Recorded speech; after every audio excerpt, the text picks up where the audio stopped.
I always knew the reason I was bad at video games because of my controller. Thanks, Microsoft.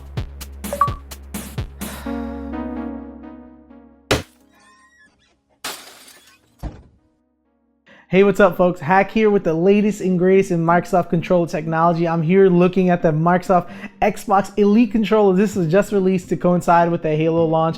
I've been using mainly to play Halo. I've got about 3 days worth of time with it, and I'm here really confident to tell you that this thing rocks. Just straight up, if you're a pro gamer, if you're any type of aficionado of controllers, and whatever the case. So we're gonna get into it. So first thing I want to say, this controller looks great. I really love the black and the silver finish on it. It even has these cool rubber pads on the back for grip, because the controller is a little bit heavier. Besides just looking cool, like because it gives it a two-tone, it actually offers grip, like I mentioned before, so that's a cool little touch. Let's get into some of the features of the controller itself. So the first biggest thing is this weird looking D-pad, and this D-pad, I'm not scared to say, is probably the best fighting game D-pad I've used. It has these cool little ridges. You feel the corner really well, so you're throwing fireballs, you're throwing DPs. The inputs were pretty precise, and I was really surprised seeing that, since I didn't realize that's what it was made for. And this can be replaced, mind you. All this is modular, the D-pad and the analog stick, and they could be replaced easily because they're all magnetic too. So you don't have to worry about tools. This old tool list, you can just stick it back on. I want to use this. I want to have a custom printed one. They're making custom ones for each game. Kind of necessary, but it's still pretty cool with the technology they use for this D-pad. I hope they somehow incorporate it with the controls they have now, because it's really awesome. Even if you can't get the Elite, just using this D-pad is pretty sick. So besides this, all black, I mentioned all the buttons are blacked out because they know most gamers should know what color goes to where, yellows, Y, and all that good stuff.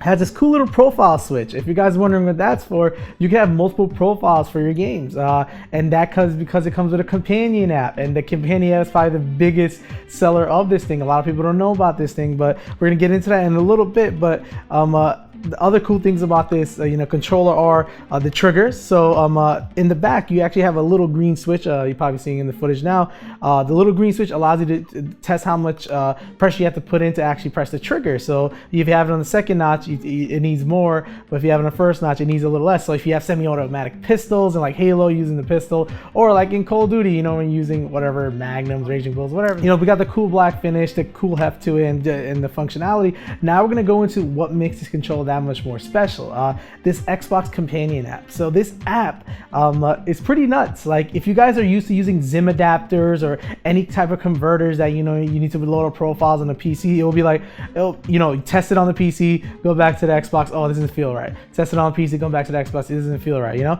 But this companion app, what it allows you to do is make these switches on the fly. Mind you, I can snap this app, right? And in the middle of like Halo, I was like, oh the dead zone feels kind of off, the amount of pressure I need to, actually make the cursor move. Some people like it, like to hit at the edge before it moves. I'm very twitchy, so there's a setting called Insane.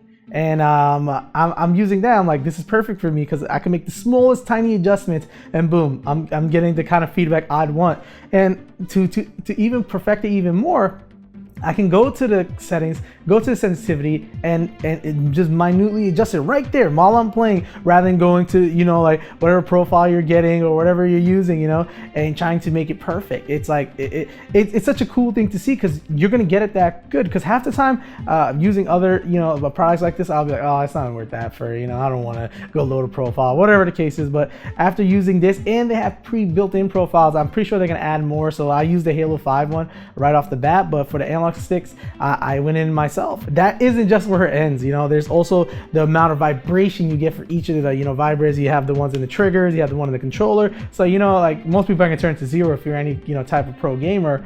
But if you want 50%, you like the haptic feedback when you're driving. So it's pretty cool, honestly.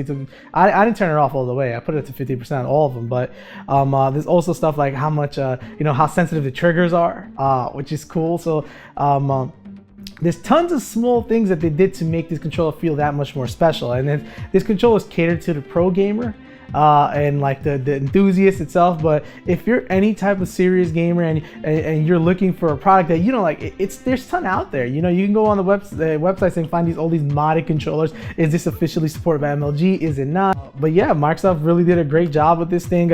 I didn't even get to mention these cool little secondary triggers. So These triggers on the back, you know, if you guys ever seen any type of enthusiast controller, they're made for extra operations or operations that you wouldn't have access to without using it. So let's say you're using a D-pad and you want to do a quick grenade switch in Halo. You press this right here, boom, switch to your grenades without even, you know, without moving your hand off the analog stick. A lot of more core players been using it. I don't know if like pro players use it, you know, the extra triggers. I personally don't, but I'm getting used to it because they feel really awesome, and these can be pulled off anytime. So if you don't like them, boom, same thing, magnetic, you just put it right back on.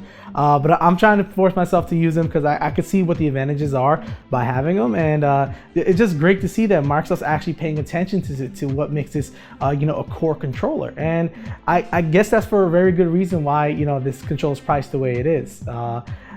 I don't think they could have made it cheaper, because if you look at some of these, you know, off-brand controllers or whatever, these modded controllers, they're in a similar price range, maybe like a 120, 130. If spend a little $20 more, I know plus tax is like 170, you get officially branded controller with an app. Mind you, none of them have the app. The app is probably like the biggest selling point of this thing.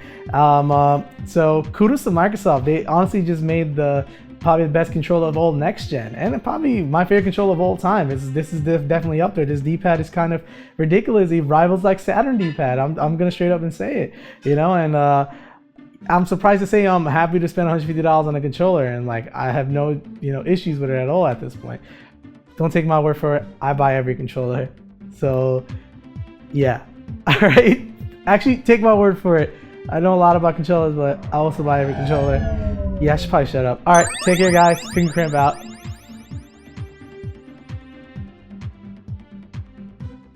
FingerCramp is the shit.